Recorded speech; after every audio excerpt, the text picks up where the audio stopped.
darating ang panahon na mawawala tayo sa mundong ito. At kapag dumating ang panahon na yun, hindi mahalaga sa kung gaano karami ng pera ang naipon mo sa bangko.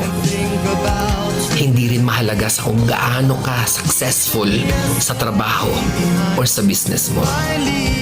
At lalong hindi mahalaga sa kung gaano kaganda ng mukha at ng katawan mo. Dahil ang mahalaga pagdating ng panahon na yun ay ang sagot sa tanong na naging masaya ka ba? Nagawa mo ba ang kagustuhan ng puso mo kahit pag-gaano ka malito sa mata ng mundo?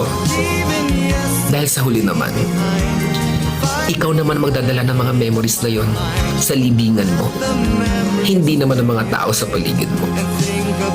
So make sure na bago pa dumating ang panahon na aalis na tayo sa mundong ito, siguraduhin mo sa sarili mo na magiging masaya ka at magagawa mo ang kagustuhan ng puso mo kahit pag-aano ka kontra ng mga tao sa mundo.